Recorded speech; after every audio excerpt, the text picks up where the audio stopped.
Good afternoon, everyone. Welcome to the 9th Annual Wild Wisconsin Winter Web Conference. I am Jean Anderson with the South Central Library System, and I am moderating the management track today. Assisting me this afternoon is Ann Hamlin from the Wisconsin Valley Library Service, and we are so glad to have you here. Our presenters for this session are Kate Hall, Executive Director of the Northbrook Public Library, and Kathy Parker, President and owner of Kathy Parker Consulting. They will be presenting on Library Director Jenga, the Perpetual Challenge. And we will be taking questions anytime during the webinar, so feel free to add your questions in the questions panel. So Kate and Kathy, whenever you are ready, go ahead and take it away. All right, thanks so much, Jean. Hello and welcome. We are very excited to be here today with all of you. I'm especially grateful for the Zoom aspect or the video aspect of this today because I didn't have to drive through what's still pretty crappy weather from the snow we got over the last 2 days. So yay. You guys know a little bit about us, so we now would like to know a little bit more about you. So Jean is going to be pulling up a poll. If you could share with us what you are, obviously other than a person working in a library, which we know. Meaning what they do in their library, right, Kate? Maybe that's more accurate. That's probably better way to put it, Kathy. Yes, and the poll is open. I'll leave it open for about a minute or so.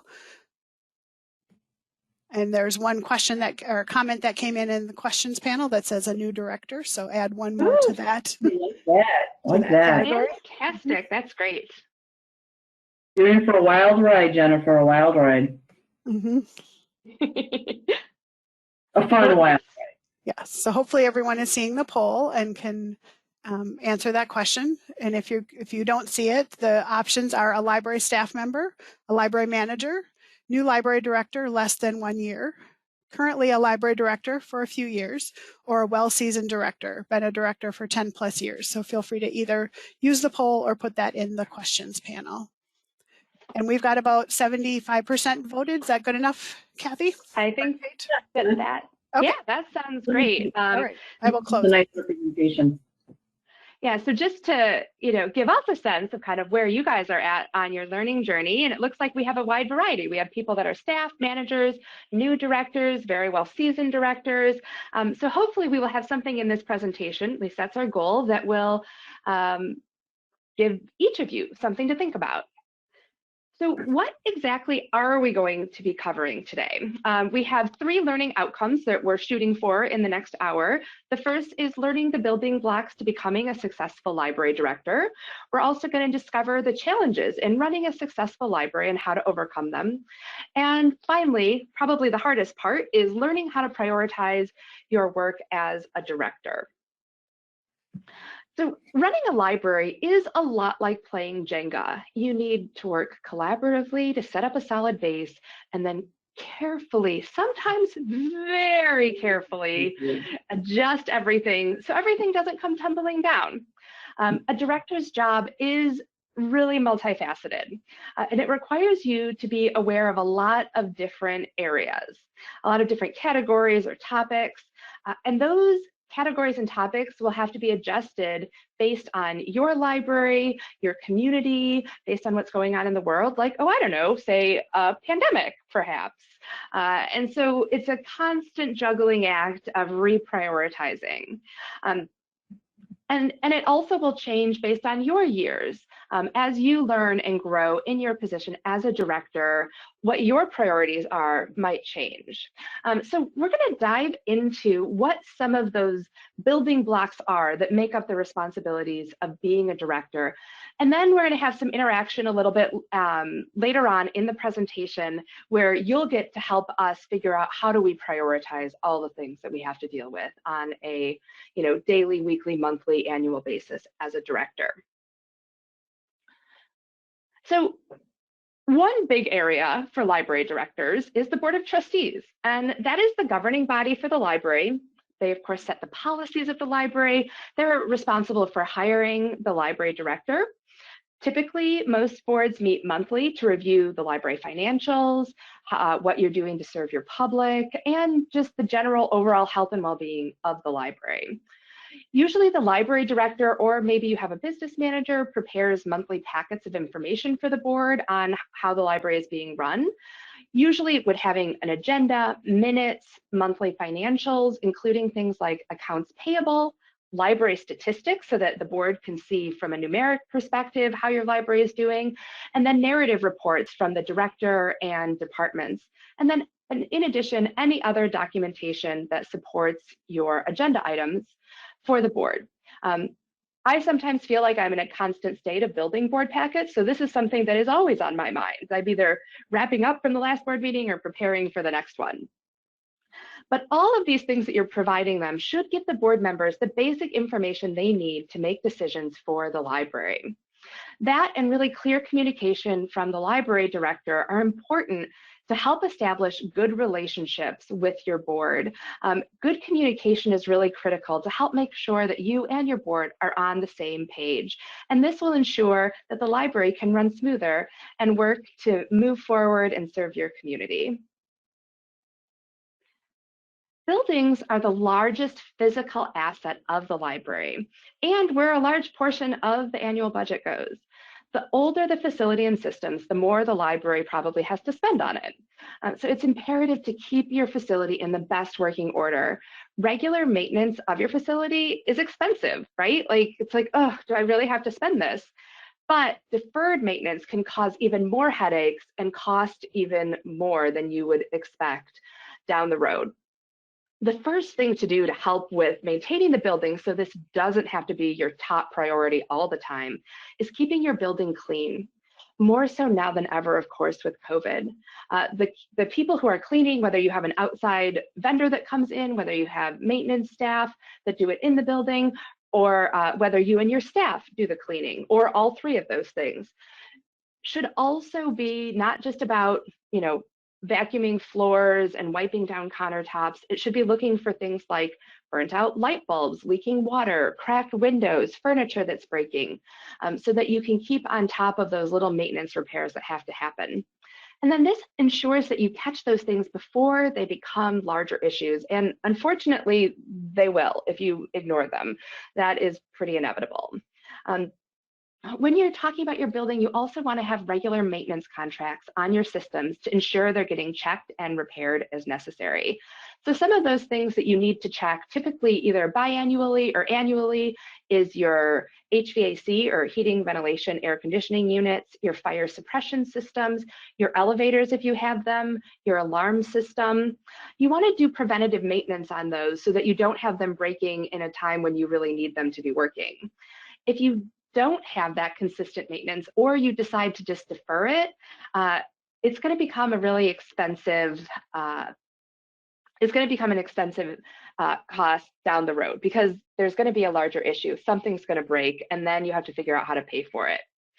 Now, in addition to all of this preventative maintenance, you also need a budget for supplies, like toilet paper. We all remember earlier in 2020 when that disappeared for a while.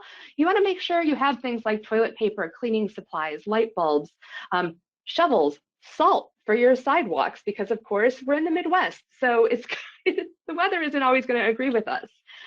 Landscaping and other gardening tools. You need to account for all of that and make sure you have it to help maintain your building. You also need to know what to do for capital projects. So these are generally larger projects that you have additional funding for, which we'll talk about in just a little bit. So this could be something like replacing a roof or replacing all of your boilers. Perhaps you need to, upgrade your HVAC system. These can cost tens of thousands to millions of dollars, depending on the size of your facilities. Most of us don't just have that kind of money laying around. So planning and saving is really important. And this is where it's helpful for your library to have a capital improvement plan, which we're going to talk about in just a little bit. Another fun topic, this is one of Kathy's favorite topics, is insurance. So a director has to be aware of what's going on with the insurance. Now, it may not be as flashy as other things that a director has to learn, but this is really necessary to help maintain a good, strong organization. And this doesn't just include medical insurance, but it also includes liability insurance. So medical is, of course, what people are most familiar with. This would include health, dental, if you offer a vision plan. Some libraries may pay 100% for the premiums, or you might have your employees pay a portion. But that's really going to depend on your library's budget and the philosophy of the board in terms of your benefits packages for employees. Liability insurance is coverage that covers the building and contents, including all of your replacement costs for anything in your building. It also includes insurance for things like slips and falls for patrons, which of course we hope that doesn't happen, but it does. So you need to make sure you're covered. And then human resources components like unemployment, workers' comp, government crime. And then a new coverage that is really recommended by most insurance brokers now is cybersecurity. There's been a lot of fraud happening with unemployment, with payroll in libraries, at least here in Illinois. I don't know if that's also been happening in Wisconsin. And so having coverage protects you in the event that the worst should happen. But hopefully, the worst won't happen because you will have been focusing on library safety. Keeping your employees, library patrons, and facility staff and patrons safe is really important. We are responsible for the people who enter our facilities and spend time on our grounds. Your library should have a written emergency plan that talks about a variety of scenarios that could happen. It should include guidelines for something as simple as a burst water pipe or a weather emergency such as a snowstorm or a blizzard where the roads are not safe to travel on, or heaven forbid, even an active shooter threat. All these scenarios require very different responses and different mitigations. And of course, emergencies never happen when we want them to. A pipe will burst during a polar vortex, or a tornado will hit during a youth program when there's a ton of people in the building. I mean, pre-COVID, obviously. You and your employees need to keep calm heads and work through the issue. So all employees should know where emergency exits are located, escape routes. Escape routes should be posted for patrons. Staff should know where the emergency manuals are and ideally have read it. And then you should do regular training on all the different scenarios. And then new staff that you bring on board should be trained and then trained again and again every year. And the best way to handle this is to try and remain calm, have everything documented, and then practice, practice, and practice again. And then hopefully you'll never have to file an insurance claim. Fingers crossed, right? Personnel is probably, in my mind, like the biggest area that a director deals with. Library employees are typically your largest budget expenditure. This includes not only their salaries, but their insurance, any benefits you offer them like vacation time, etc. Usually 60 to 70% of your annual budget is the personnel line. Good staff are an asset to any library, as I'm sure you guys would all agree.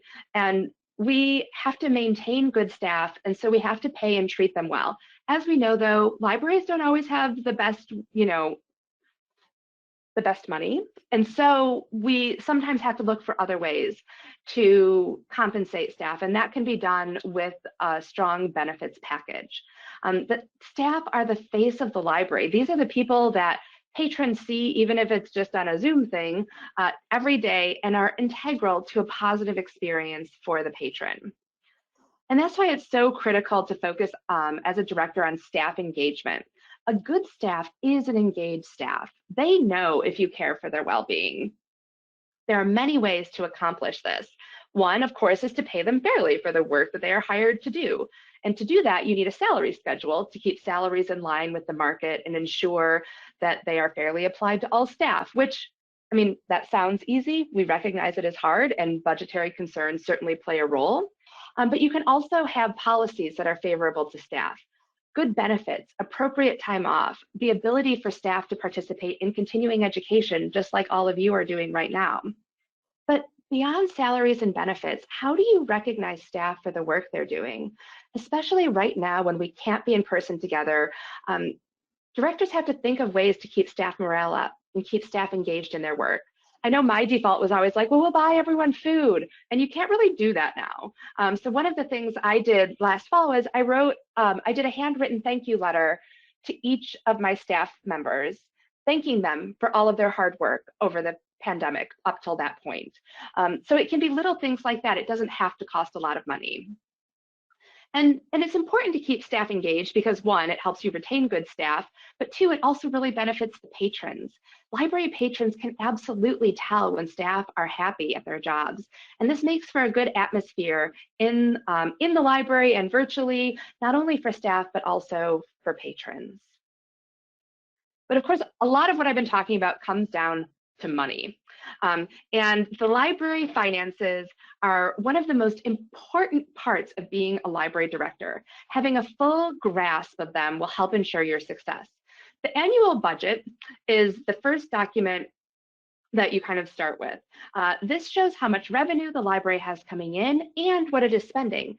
It's prepared by the library director, typically with input from the managers and board, and ultimately approved by the board. It should be a living document that you're looking at every month and using to help plan your activities and projects for the year. You want to make sure the library is, of course, staying in the black and not overexpending. The monthly financial report is something we've already touched on. This is what you give your board every month. And this shows where you're at based on your budget, as well as how much cash you have on hand. There should also be an accounts payable list that lists every vendor you're cutting a check for. This helps the board and you gauge how spending has been going and if any adjustments need to be made during the year. I've also already mentioned the capital improvement plan. So this is something that lists all your facility systems, anything associated with the facility, and it outlines a timeline for when you'll need to replace them and approximately how much it will cost to do so. You can find a sample of this on our website, which we'll be sharing the link to at the end of the presentation. Something similar to the capital improvement plan is the technology replacement plan. Obviously, technology has really become a cornerstone of libraries in the past 30 years, and it's such a large part of the annual budget. This document should have a full list of all of your technology equipment: computers, laptops, printers, copiers, servers, webcams, wireless headsets. We know, especially now with everything we've been doing with work from home, having those tools and knowing what you need and when they're going to potentially reach their end of life and have to be replaced is really helpful in preparing what is going to happen, what you'll need to prepare for in the budget down the road with technology. And so, you know, it really is such a critical part of what we're focusing on. Like, I had probably spent more time in the last year thinking about technology than I had previously. This is a necessary part of library service, even before the pandemic, and now it is essential. We use technology constantly, not just within our ILSs, but also with, you know, programming online. Now board meetings, our board meetings have been online since the start of this. We need technology in our lives. Well, I guess maybe need is the wrong word. We don't have a choice. We have to have technology in our lives in order to navigate in the world we are now in. And our patrons depend on their local library for a lot of technology needs. The pandemic has certainly shown that broadband internet access is not something that is readily available through the entire country. This has been a major source of pain, and people being unable to get into libraries to access the technology has put them at a severe disadvantage. So we have to be there for our patrons by doing things like lending out mobile hotspots and even laptops. But technology seems to be moving so fast and it becomes outdated very quickly. So having a strong plan will help you know where you want to be spending your money and where you can get the most bang for your buck. This is something that now is a real constant in a library's budget, and it should be just incorporated in so you don't fall too far behind. So how do you pay for some of that stuff though? Well, of course, we talked about the budget, but we also have other ways to get funding. So if you can't fit all that technology stuff into your budget with just your regular operating budget, you can maybe use other funds like grants and fundraising. This is a way to add additional revenue to your library, whether for day-to-day services, although that's pretty rare, or for special purposes. Grants are applied for from various funding agencies at either the local, state, or federal level. Oftentimes they are for specific things like adding technology, doing a specific type of work on your facility, or maybe doing like a big splashy special program. Library foundations and friends of the libraries are fundraising arms of the library. These foundations are pretty formal. They require 501c3 IRS status and take some money to set up and have some annual filing requirements. Now, the friends can be a little more casual, although they also can be a 501c3. But both organizations should have a board separate from the library board and function as a supplemental fundraising arm of the library. Now, both of these organizations, if you have them, or if you only have one or the other, as many of us do, have fundraising events on behalf of the library. These events are not only a good way to raise additional revenue for the library, but they are also a way to elevate the library in the community. At my last library, one of my favorite things that we did was we had mini golf in the library, and it was super fun. And we had businesses sponsor it, and that was how we started our first digital media lab. So look for creative ways to engage with your community, and it could yield some really positive benefits, not only from a financial standpoint, but from building community goodwill. Whew, that was a lot of stuff, Kath, and there's still more to go. It was. We've got a little bit more to go. Thanks, Kate. So keeping it legal is really a major concern for all library directors, especially since I would assume most of us have not had any formal legal training. There are human resources laws that we should be aware of and follow on the state and national level. We sign contracts on a regular basis, and these contracts are legally binding. We write and implement general and personnel policies that, when applied, must be legal and non-discriminatory. Both contracts and policies should be reviewed by an attorney to ensure that you are complying with any and all applicable laws. The library board is also required to meet and make decisions in an open meeting in a location, time that is convenient and available to the public. These are called the sunshine laws. The works and decisions of the board should be transparent at all times. Now, there are some exceptions to these rules that does allow for closed meetings where the board can speak in private, but those should be only on rare occasions, and it can be for things like maybe speaking about an evaluation of a specific employee, like the library director, or in the event of pending or current litigation and real estate transactions, and a few other exceptions. But again, these are exceptions and are few and far between. All other work of the board and action of the board should always be done in open session. And then also, while we hope this never happens, a library may be sued. There might be an employee that had been terminated who files a discrimination lawsuit, or a workers' comp claim that may escalate to litigation. Don't avoid doing what is necessary or having to terminate someone because you're afraid of being sued. This is a huge thing that happens at libraries all the time. But this is why you have a library attorney or attorneys, and why you carry liability insurance. That should be taken care of in the event of a lawsuit. The goal is to never have to use it, but to always have it. And as I mentioned earlier, the library has a number of policies that the attorney should review. Some of these policies are general library policies, like when is the library open? What are your fines and fees? Do you have a meeting room, and what are the parameters of using that meeting room, whether it's rented or allowed to be used for no fee? Also, you have computers, who can use the computers and the internet usage. We have the Child Internet Protection Act that many libraries are complying with if they get E-rate funding. So you have to make sure you have a policy about that. But we also have policies regarding collection development, which outlines the parameters of how the collection is created. And this includes the ability for someone to object to any material in the collection. And then lastly, we have policies that cover personnel and human resources issues at the library. The library board of trustees sets the policies of the library upon recommendation of the director, and the library director and staff apply those policies on a day-to-day basis. But again, all of those policies should really be reviewed by an attorney. And as Kate had mentioned earlier about the capital improvement plan, technology plan, an emergency plan, well, library directors do a lot of planning. And so we're going to talk a little bit about the strategic plan.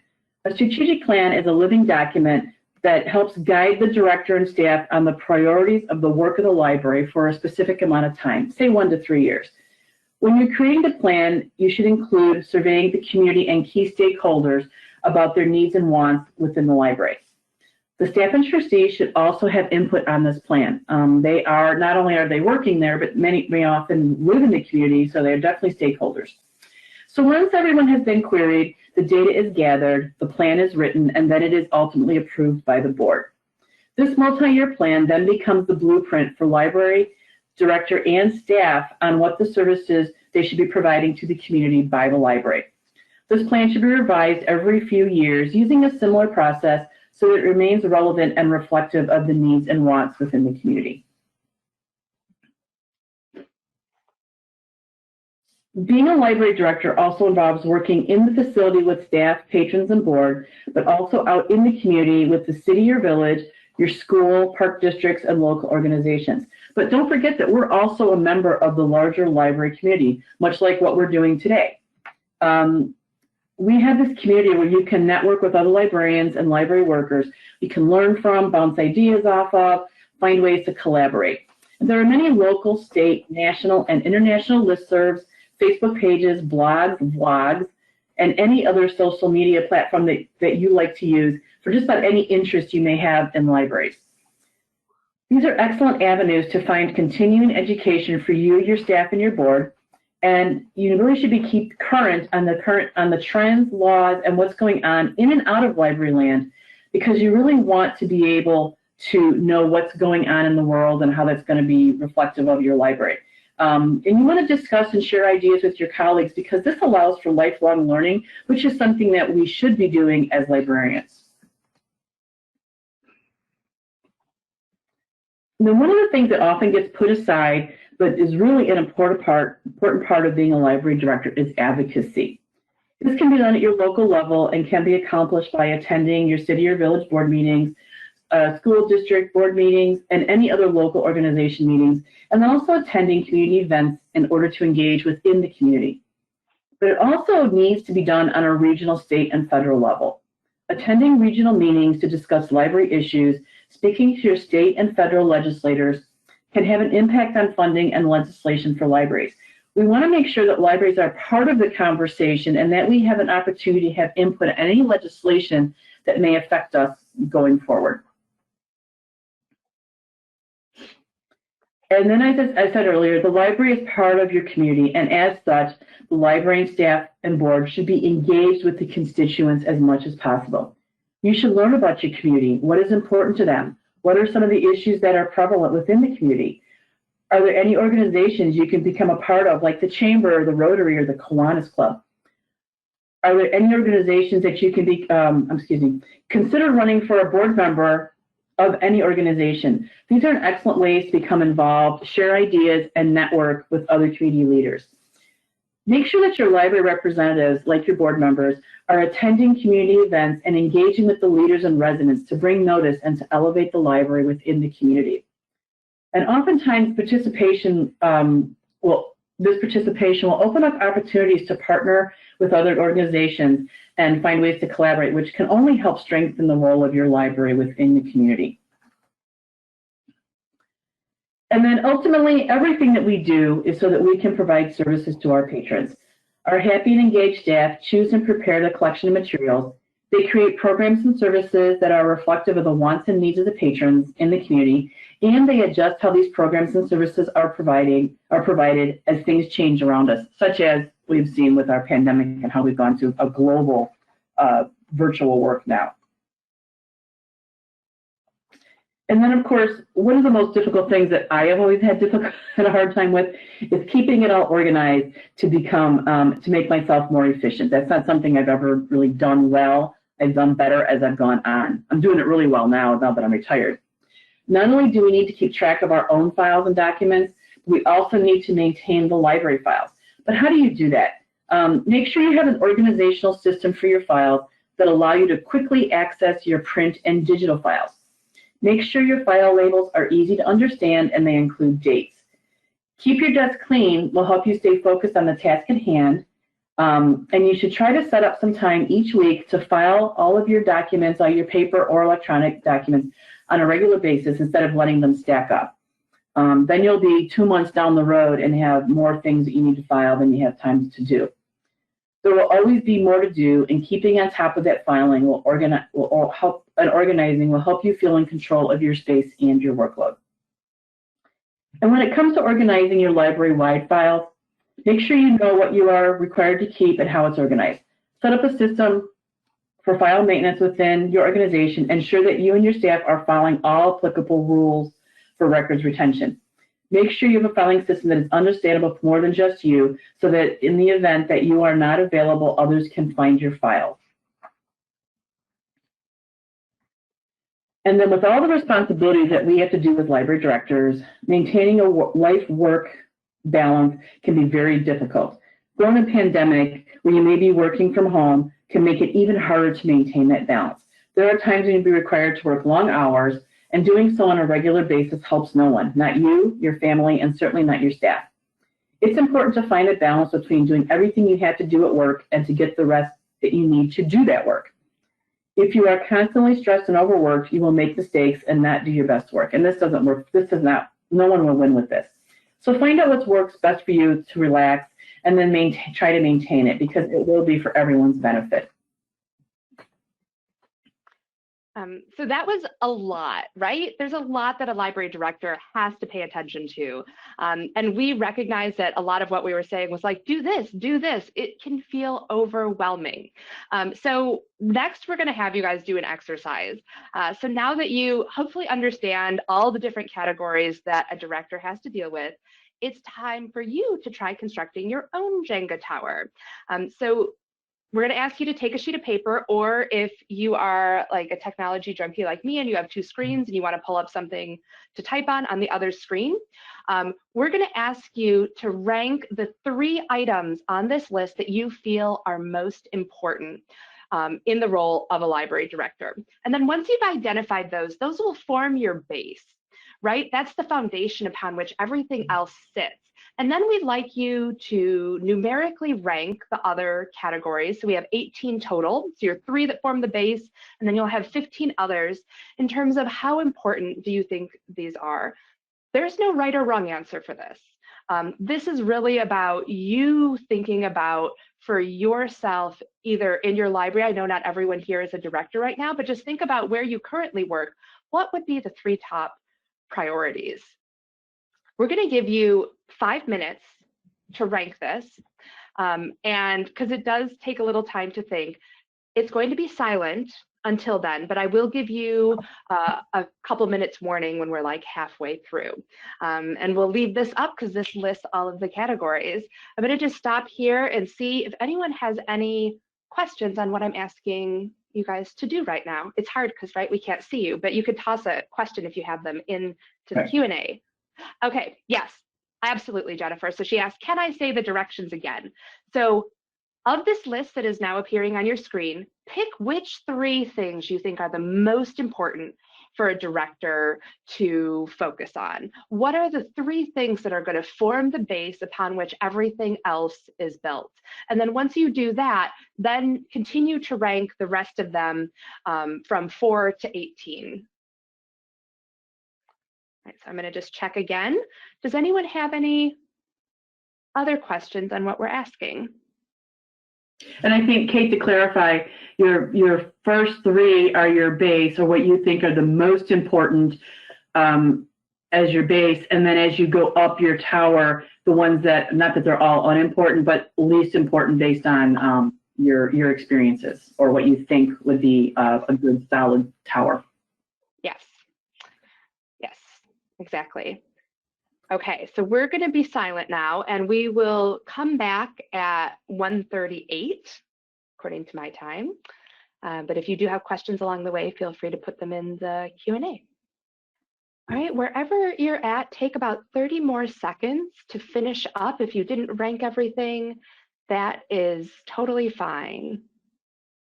We'll take about 30 more seconds. It's a lot to do in 5 minutes, I know. 18 categories. Okay, so hopefully you at least got your top 3, the 3 items that formed your base. So let's talk about that a little bit.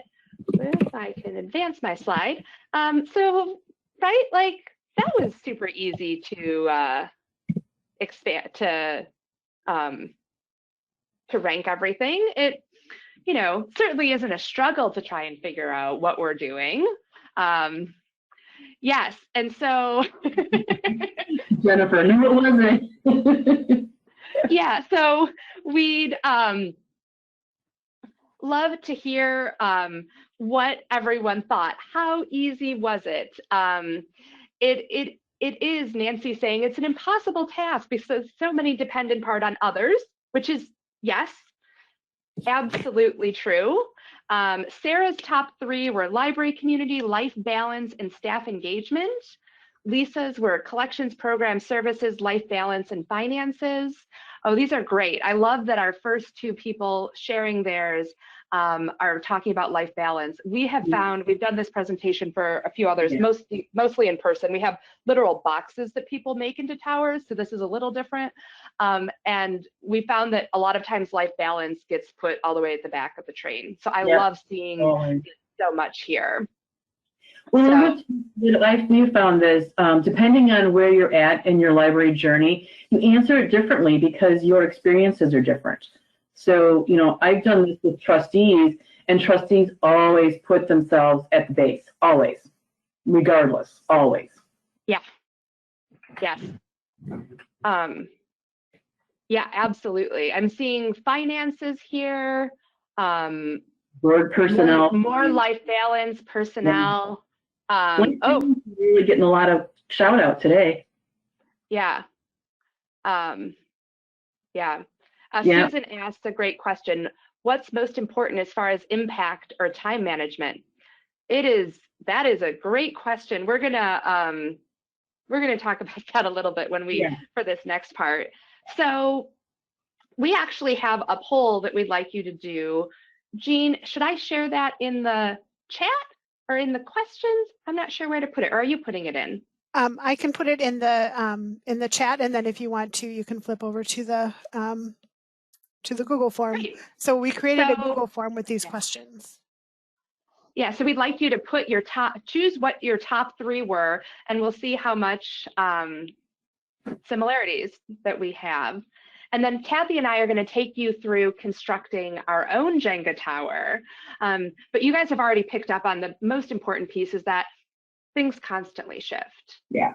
And normally we would be able to, if we were in person, everybody would be in a group and you guys would negotiate your towers. But because we don't have that option, Kate and I are going to walk through how we will determine to do it. We're going to take the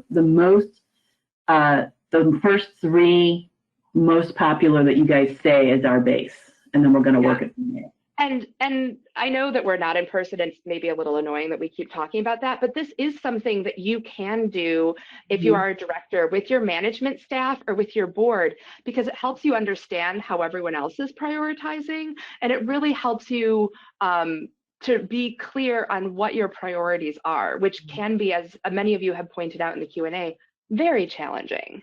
And it's a lot of fun. Like I said, we've built towers with small boxes, and you know, it's fun when you watch those towers fall down, and it makes for a good interactive staff engagement, even board. I've done a lot of board ones, and it's been very interesting to watch them work together because they don't see each other all the time. So it's been a very interesting process. So it looks like personnel is definitely up there. Yeah. Building 12%. Hey, Jean, I'm looking at hang on, we're going to just go here. Collections. Okay, that's supposed to be, it just didn't, I think it was too long to fit. So collections, personnel, and finances seem to be the top ones so far. I'm going to just give it maybe just like another minute to see if we get more responses. I know there's like 85 of you out there, so I don't want to. Jennifer, give people Jennifer's changing her mind as she does the survey. Yep. Yeah. So the good news is, like I said, you know, we as librarians always want to find the correct answer. And in this, there isn't a correct answer. This is really meant to just be a thought exercise. It's a twisty one, right? But we're not going to have to cut any babies in half. So that's a good sign. Good Solomon reference. Thank you. Yeah, it looks like policies is missing from our list, Kate. Oh, no, it is. Sorry, that was my fault. I must have missed that one. That's okay. I don't think policies would have made it to the top 3. I apologize. Well, I know it did for a few people. Yeah. Oh, Gerard, that's fantastic. Yeah, that's good. That Gerard says my thoughts are always correct. I love it. Okay, so we're going to flip over now. It looks like materials, collections, programs, and services, finances, and personnel are our top 3 here. So this is our virtual Jenga board. So try to visualize what the Jenga board actually looks like and pretend like it is here. So I'm going to start by taking the top 3, which was collections. Why isn't this, even though I reset it, collections, programs, and services, finances, and personnel. Okay, so that's a really good strong base, right? Like obviously, in order to do anything we need to do, you have to have money. Right. In order to provide any services for your patrons, you have to have personnel. Right. And the core of our mission is about providing collections, programs, and services to our community. So I feel like these are really solid. Yeah, I think so too. I think they're a good base. We can work with this. Agreed. So as we move up the tower, I'm using air quotes, which you can't see because you can't see me. When you get to level 2, these are still pretty important, but maybe not your top priority all the time. Kath, what would you say would be a good level 2 thing that you typically find on your Jenga tower? I would probably put building in there. Yeah, I agree. My building is 51 years old. Yeah. And it needs a lot of TLC. Yeah. But not only that, even though we have found, even with the pandemic, the building is still, even though we've been able to do a lot of stuff virtually and we have been able to close down, our patrons still need us in some capacity physically. And so whether it's doing curbside or having staff in the building to get the collections available, so we still kind of need our building in some way. We're not quite virtual yet. Yes. But I would say that technology is pretty critical right now. Now, this is something that probably a year ago would have been much higher up my Jenga tower. Not that it wasn't important, but it wasn't as important as, you know, some of the stuff that we've had to deal with during a pandemic. I think probably my 3rd level for technology a year ago, for sure. I think now, I mean, you know, given that we're going with the way things are now, I even think like library safety is important because, you know, we're concerned with. Now, would library safety be more important, or because we're in the middle of a global pandemic, would work-life balance be more important? Yeah, you know what, you're right. We saw a lot of that. You know, that's the thing I don't do well, work-life balance. So yeah, you're right. I think that would be at this point, and given all the responses from everyone else, that was a huge priority right now. So yeah, I'd have to agree. Yeah, and this is something that I struggle with every day, and have, and so I say kudos to everyone that had that as one of their top 3, because it tells me that you guys are a lot smarter than Kathy and I and have figured out, or at least maybe you haven't figured everything out, but you've realized how critically important it is in order to serve your community. I never thought it was important until Kate would keep talking about it, and then I kind of started thinking about it. So for sure. So what do we got for level 3? But I mean, I do think, like you were saying, library safety. Yes. Yeah. Yeah, like that is critical, you know, especially for those of you that have opened your buildings, that have patrons coming in. And so that is really, I think, so critical right now because we didn't have a lot of guidelines. One of the things libraries do best is borrow ideas from each other, but we were all learning at the same time during this pandemic. So we couldn't say like, oh, hey, how do you do story time in the park? Like, oh no, we're all figuring out all of these new COVID regulations and had to start from scratch. match. Yeah. Absolutely. So, what else do you think is in this kind of middle category, Kath? Insurance. I'm going to argue that insurance really needs to be paired with legal, because legal, really, there are so many new laws. Like in Illinois, there was a new law passed that said, for workers' comp, that said that if you had to, if an employee contracted COVID, your organization had to prove that they didn't get it as a result of working there, which is like super, super fun.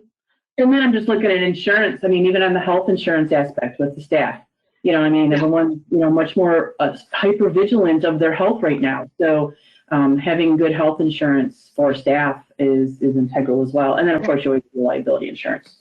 Yep. And then staff engagement, especially in a remote world, is important. I mean, it's not making it all the way down to the bottom, but it is really important. And I think that that also pairs exactly with being connected with our library community. You know, this is such an important piece of helping us all stay sane right now. And then I guess, just so that we don't end with them at the top, we should really probably put the board in there somewhere. You can tell we're directors. Actually, I would probably put organizing there. I mean, this is hard for me to say because, you know, I'm not really hyper organized, but because there's so many people doing remote work and you're trying to organize everything from your office to your desk to your home, I think that would that's been tough. I mean, I know, you know, depending on your technology opportunities, you know, you may be doing that in a very different way. Absolutely. I've just messed up. I'm putting my strategic plan. I've done nothing with my strategic plan in the past year, so that's like really far away from my priorities right now. I also, because my library is very well funded, I'm going to say grants and fundraising isn't as critical for us right now. That might not be the case for some of you. It's super difficult right now too, because there's just, you know, we're busy just trying to survive. I would put community engagement maybe up along with the board. Yeah, and advocacy, man, I don't know what you guys have experienced in Wisconsin, but in Illinois, we've got zero guidance from the state library, from our state health department on what libraries should and should not be doing. So I'm going to say advocacy is a little bit more important than policies right now. Yeah, I think so. Well, and because we are starting to advocate a little bit, depending on what's going on and in the future. Yeah, so this might look totally different. And then, you know, it can change, as you guys have been talking about. So we're going to flip back. I need to find, oops, I went too far. Okay, we're going to flip back and let's talk about this. A lot of you have brought this up in the Q&A. We know that nothing stays the same. I shudder every time I see this poor little kid, and I'm sorry, it's a gift, so it'll just keep going. But a director always has to be juggling priorities, and sometimes it all might come tumbling down. Like Kathy loves to talk about how I've had on numerous occasions huge trucks hit my library building.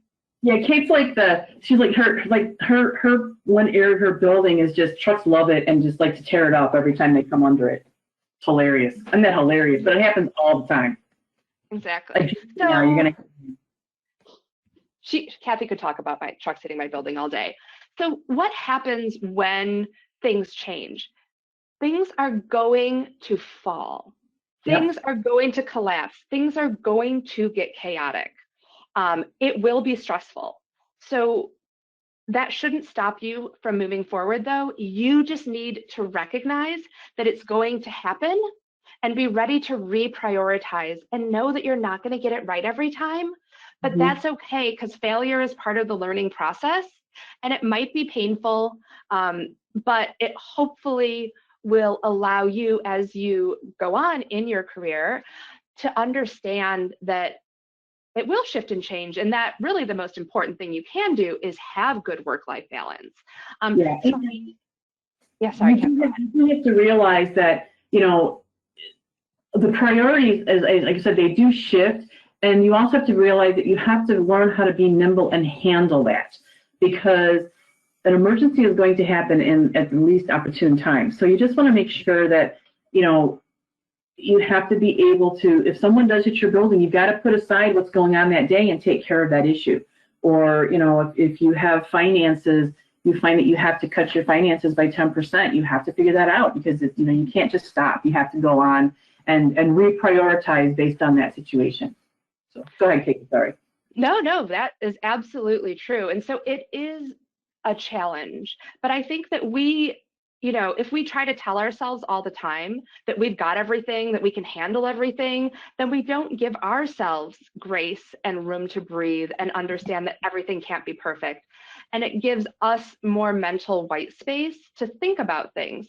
So one of the things that I now do is, like, once a quarter, I take out this list and I think, well, what were my priorities? And I keep a track of what I've, you know, prioritized things from before. And then I look at what are the priorities that I think I'm going to have for the next quarter.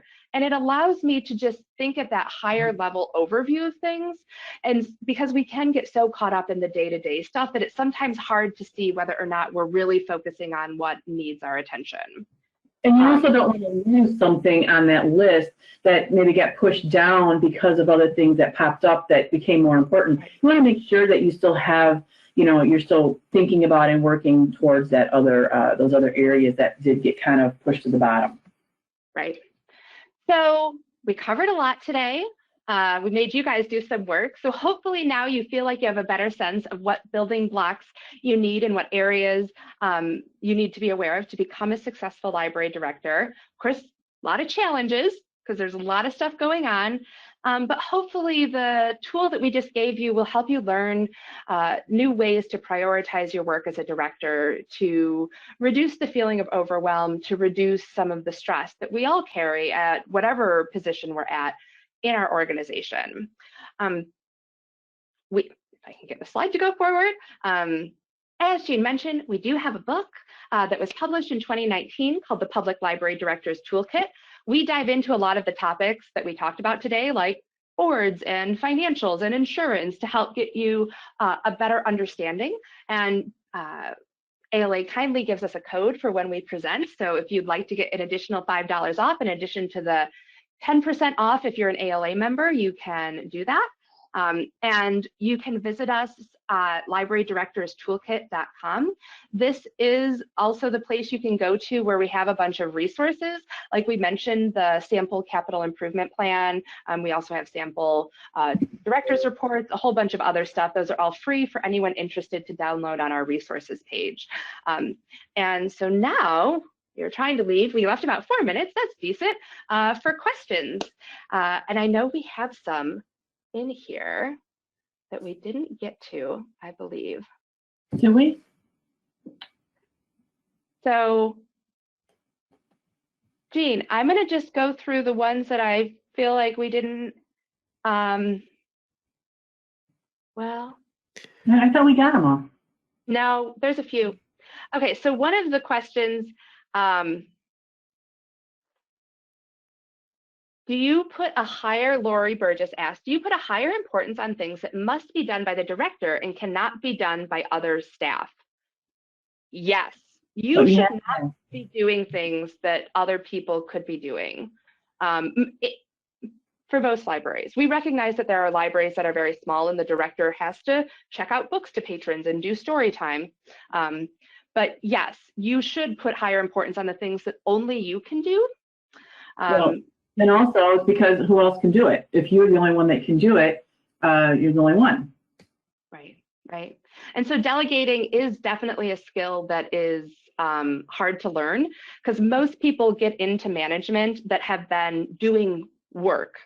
And then once you get into management, especially getting into being a director, as you know, it shifts from you doing all the work to you making sure that other people are doing the work without being a micromanager. And that's a hard shift, and most of us don't receive training on that. So delegation is definitely a good skill to cultivate. So, well, I always was that person. I, was not good at delegating, and I finally, and my staff had to say, we can do this. And it was a hard thing for me to learn, but the library ran much better when I wasn't in it every day and they were doing the work. So you have to let go, though. You have to let them go and do their job. Be like Elsa, right? I guess. I don't. Elsa. I know what you're referring to, but I don't remember that because I think I saw. Sorry. Let it go. Trying to, I don't do Disney stuff or whatever that is. All right. Okay. Moving on. Yeah. Shelley, I know you asked this a little while ago, but the top 3 could change from week to week or day to day. Yes. Yes. That's all I have to say. Yes. Well, we only does. have 1 minute left. So I want to just make sure there weren't any others. Right. I think that was it. Right, Jean? I'm not seeing others. I think so. I think you got them all. The rest were either responses or directly related to that exercise. So. Well, and then we're always open to, if you guys have any questions, feel free to email us and we'll be happy to respond. So, if you have anything you think of later, we are more than happy to respond. Did you guys repeat the discount code? I typed it in, but it's PLDT21. Thank you. Thanks, Anne, for catching that. I had scrolled back up on the questions panel. All right, and we did just hit 2 o'clock. So, so thank you both, Kate and Kathy, for a great session. Thank you. Well, thank you so much for having us. It was great to spend this last hour with you guys. Yes, it was great having you with us. As we mentioned, this session recording and the slides will be posted on the conference website by Friday, January 29th. There will be a short survey on your screen after we end today, and it will also be emailed to you. We really appreciate your feedback. Our next session in this track is with Katrina Vernon, Ann Burlingame, and Sarah Lyon from the Wake County Public Library System and begins at 2:30 p.m. Central Time. We hope to see you there. And if not, we hope you have a great rest of your day. Thanks again, everyone. Bye.